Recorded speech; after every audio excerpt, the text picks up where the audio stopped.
ونتوكل عليه ونعوذ بالله من شرور أنفسنا ومن سيئات أعمالنا من يهده الله فلا مضل له ومن يضلله فلا هادي له وأشهد أن لا إله إلا الله وحده لا شريك له وأشهد أن سيدنا ومولانا محمدا عبده ورسوله أما بعد فأعوذ بالله من الشيطان الرجيم بسم الله الرحمن الرحيم وذكر فإن الذكرى تنفع المؤمنين.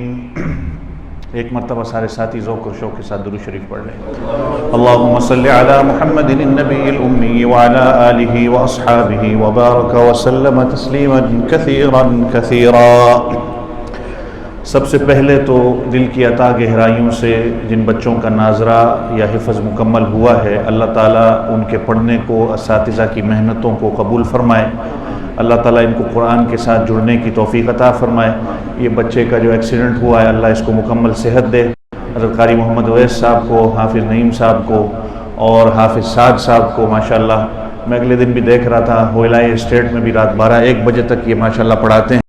اللہ تعالیٰ ان کی عمر میں برکتیں دے، اللہ تعالیٰ مزید ان کو ترقیاں نصیب فرمائے، سب کو اللہ صحت نصیب فرمائے. میں کو بیان نہیں کروں گا، مولانا صاحب بیان کر رہے تھے اور مولانا عابد صاحب بھی بیان کریں گے. میں مختصر 2-3 باتیں آپ حضرات کے سامنے عرض کرنا چاہتا ہوں. تھوڑا سا یہ اللہ سے دعا کر لیں کہ ہمارا رمضان اس دفعہ تھوڑا چینج ہو جائے، ہمارے اندر تھوڑی سی تبدیلی آ جائے. آپ نے دیکھا ہوگا دنیا میں آج کل ہر جگہ تبدیلی کا نعرہ چل رہا ہے. دنیا کی چینجز تو آتی رہتی ہیں، ہمارے رمضان کے اندر ابھی چینجز نہیں آتی. 45-50 سال ہو گئے، ہمارا رمضان اسی طرح کا ہے. ایک تو سب سے پہلی چیز یہ، جتنے بچے بیٹھے ہیں نا، آپ نے یہ نیت کرنی ہے کہ یہ رمضان جو آ رہا ہے نا، یہ بائی چانس اس دفعہ چائنیز نیو ایئر کے ساتھ ہے. یہ آپ میں سے کتنے ہوں گے کہ آپ انڈین لوگوں کے ساتھ کام کرتے ہیں؟ ہوں گے. چائنیز لوگوں کے انڈر کام کرتے ہیں. کتنی دفعہ آپ نے دیکھا ہوگا کہ ہندو اپنی دیوالی میں آپ کو گفٹ دیتا ہے مٹھائی دیتا ہے آپ کو. مون کیک کا فیسٹیول آتا ہے، آپ مفتی ارشد صاحب سے یا قاری اویس صاحب سے پوچھ رہے ہوتے ہیں کہ یہ مون کیک کھا سکتے ہیں کہ نہیں، آپ نے بھی دیکھا ہوگا. پھر یہ چائنیز نیو ایئر آتی ہے، ہمارے بچے بھی جان کے جو ہے نا چینوں کو کنگ ہے فاچوئے بولتے ہیں تاکہ ہمیں بھی کوئی لائسی مل جائے. آپ کے بچوں کو وہ لائسی ہوتے ہیں. لیکن آپ اور میں کبھی ہم نے سوچا ہے کہ ہم نے رمضان میں کبھی کسی غیر مسلم کو گفٹ دیا ہے؟ یہ آپ جتنے بیٹھے ہیں نا، ابھی آپ نے یہ 3-4 دن جو رہ گئے ہیں نا، آپ کیا کریں کہ ایک کھجور کا ڈبہ لیں اور گوگل ٹرانسلیٹ آج کل ہر بندہ یوز کرتا ہے. رمضان کی تھوڑی سی آیت یا اس کے فضائل چائنیز کے اندر ٹرانسلیٹ کر کے، اور کچھ نہیں کر سکتے تو کم سے کم اپنے پڑوسی کو تو دے دو، اور اس کے ساتھ ایک قرآن اس کو چائنیز میں گفٹ کر دو کہ بھائی اگر آپ کے پاس وقت ہو تو پلیز اس کی تلاوت کر لیں، مطالعہ کر لیں. یہ چائنیز نیو ایئر میں آپ کو بھی گفٹ دیں گے، اور چائنیز لوگ تو جیسے آپ ان کو دو تو اس کا بدلہ اسی ٹائم وہ دیتے ہیں. تو آپ کو جہاں وہ دیں گے تو آپ ان کو بھی یہ چیز دے دیں، تاکہ رمضان اس دفعہ آپ کا یہ ایک کام تو ہو کہ میں نے رمضان کے اندر یہ تبدیلی میں لایا. اس کے بعد جو اکابرین امت نے ہمیں رمضان کے اندر چیزیں بتائی ہیں کرنے کی، حضرت جی رحمت اللہ علیہ، حضرت پیر ذوالفقار صاحب اللہ ان کی قبر پر کروڑوں رحمتیں اور برکتیں نازل فرمائے، وہ کہا کرتے تھے، بلکہ امام ربانی حضرت مجدد الفسانی رحمت اللہ علیہ کی بات نقل کرتے تھے کہ یہ جس طرح صبح صادق کا وقت ہوتا ہے نا، تو بعض اوقات کبھی کبھار ایسا محسوس ہوتا ہے کہ سورج طلوع ہو گیا ہے، حالانکہ سورج ابھی طلوع نہیں ہوا ہوتا. گھڑی دیکھتے ہیں تو پتہ چلتا ہے کہ صبح ہو گئی ہے. تو مجدد الفسانی رحمت اللہ علیہ لکھتے ہیں کہ 15ویں شعبان سے اللہ کی رحمت کا یہ صبح صادق کا وقت شروع ہو جاتا ہے. ہلکی ہلکی روشنی جو ہے نا 15ویں شعبان سے آپ کے گھروں کے اندر آنی شروع ہو جاتی ہے، اور جب 1 رمضان ہوتی ہے تو اللہ کی رحمت کا سورج طلوع ہو جاتا ہے. تو ابھی آپ کے کے اندر یہ ہلکی ہلکی یہ بارش اور یہ رحمت اللہ کی آ رہی ہے. تو حضرت کہا کرتے تھے، حضرت پیر ذوالفقار صاحب، کہ ہم یہ 15ویں شعبان کا جو دن ہوتا ہے نا، اکابرین کہتے ہیں کہ اس میں اللہ بجٹ کے فیصلے فرماتے ہیں، کھانا پینا کتنا ہے، رزق کتنا ہے، شادی کس کی ہے، اولاد کس کی ہوگی.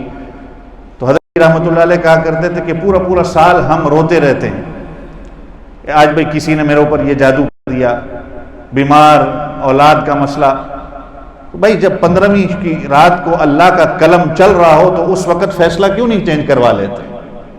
پورا سال ہم روتے ہیں، جب قلم چل رہا ہو، افسر کے ہاتھ میں قلم ہو، آپ اس کے پاس اگر جا کے فیصلہ چینج کروا لو تو فیصلہ بڑے آسانی کے ساتھ چینج ہو جاتا ہے.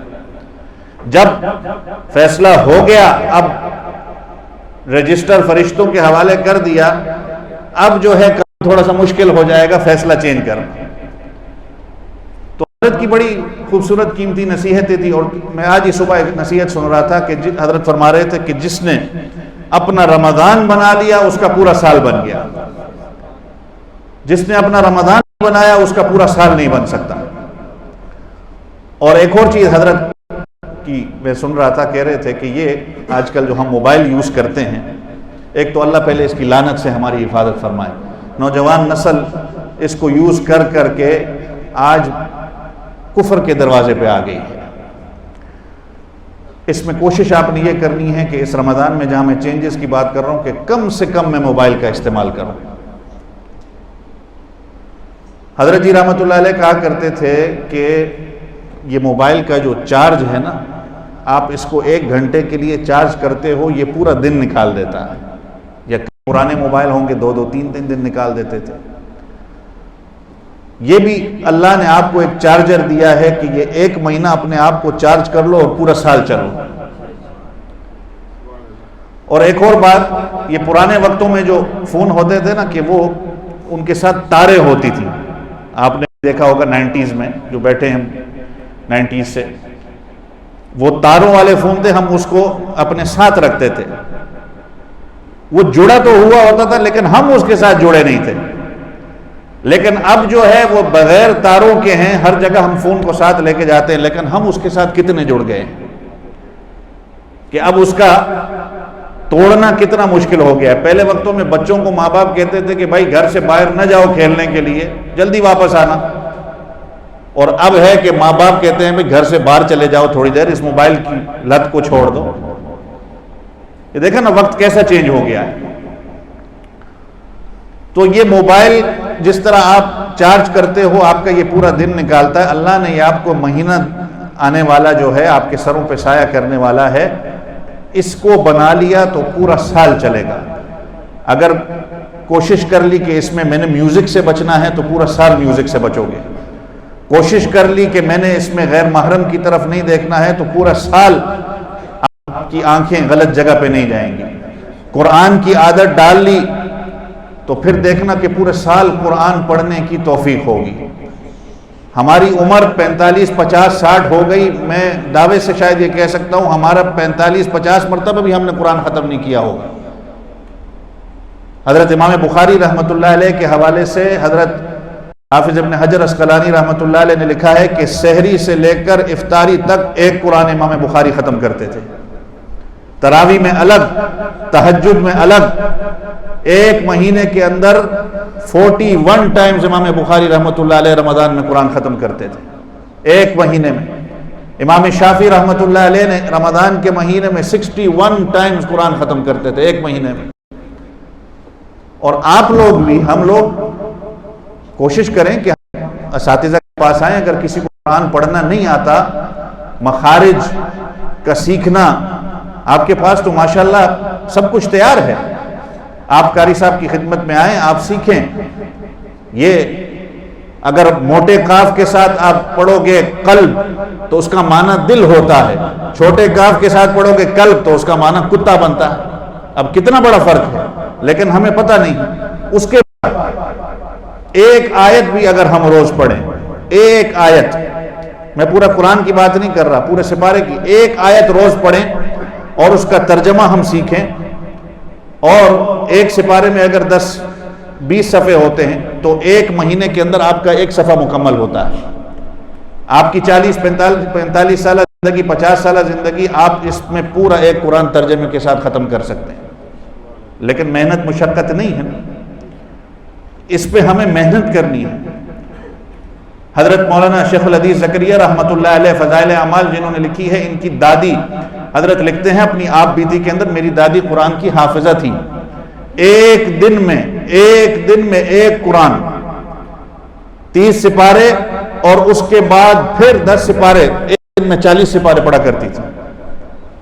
دادی بوڑھی قرآن کی حافظہ تھی کہ ہاتھ سے کام بھی ہو رہا ہے اور زبان سے قرآن بھی پڑھا جا رہا ہے. اب ہماری قرآن پڑھنے کی عادت ہے نہیں، تو اس لیے ہم لوگ جو ہے، اللہ کی قسم ہے، اگر آپ کی قرآن کی تلاوت کی عادت ہے، نماز کو ٹائم پہ پڑھنے کی عادت ہو، آپ یہاں سے باہر نکلو تو دیکھو آپ کے کام کیسے ہوتے ہیں. میں اور آپ جو کہتے ہیں نا ہمارے کام نہیں ہوتے رہ جاتے ہیں، اس لیے کہ ہم نماز میں دیر کرتے ہیں، قرآن کی تلاوت میں دیر کرتے ہیں. اگر یہ کام پورے آپ کریں گے تو دیکھیں آپ کے کام کس طرح ہوتے ہیں.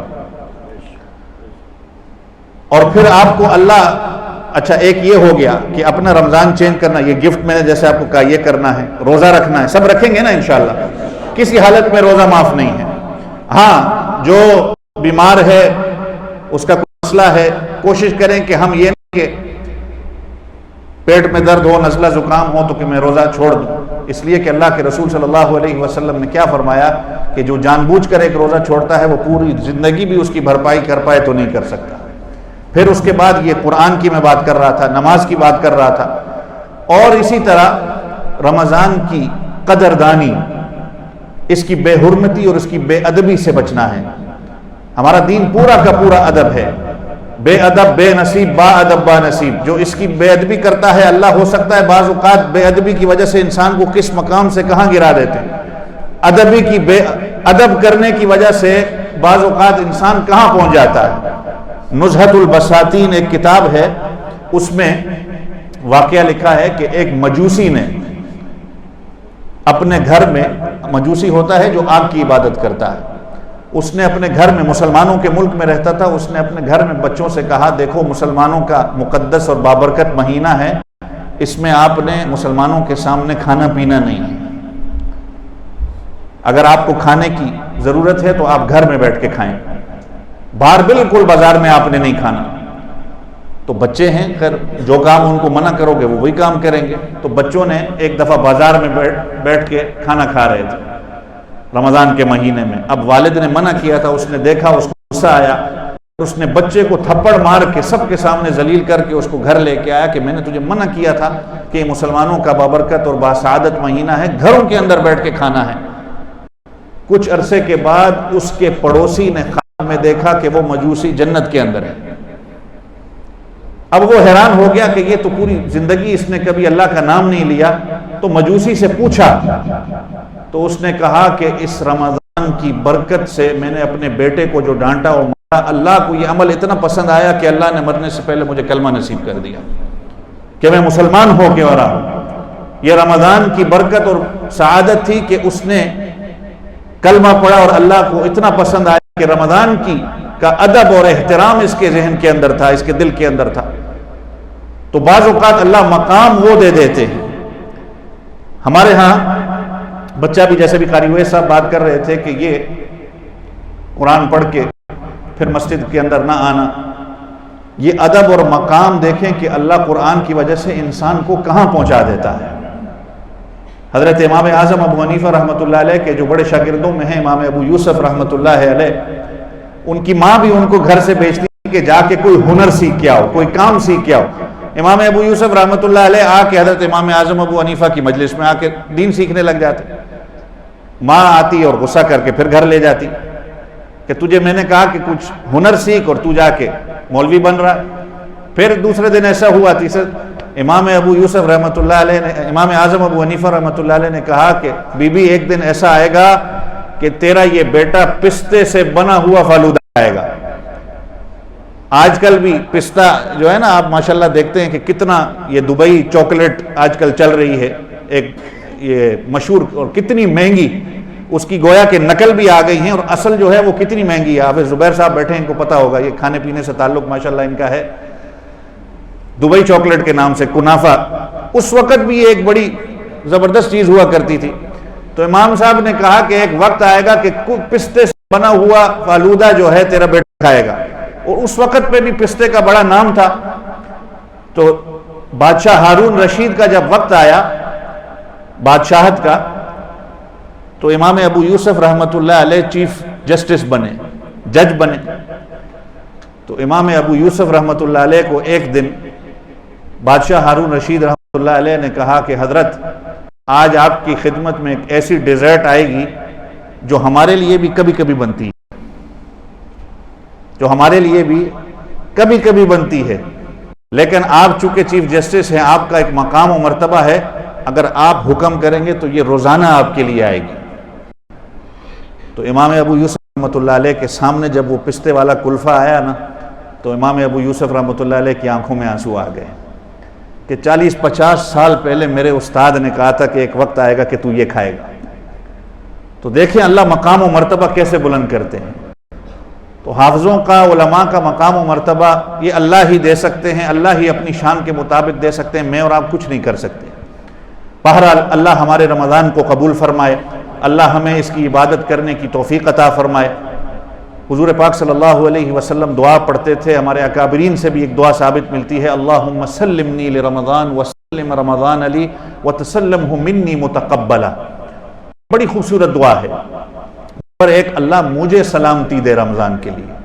سب سے پہلے یہ دعا کرو کہ جیسے مولانا کہہ رہے تھے کہ حضور پاک صلی اللہ علیہ وسلم 2 مہینے پہلے یہ دعا کرتے تھے، اور دوسری دعا اللہ کے رسول یہ کر رہے ہیں کہ مجھے سلامتی دے، سب سے پہلے میں ٹھیک ٹھاک ہوں، اور دوسری بات وسلم رمضان علی، اور رمضان کو بھی میرے لیے سلامت والا بنا۔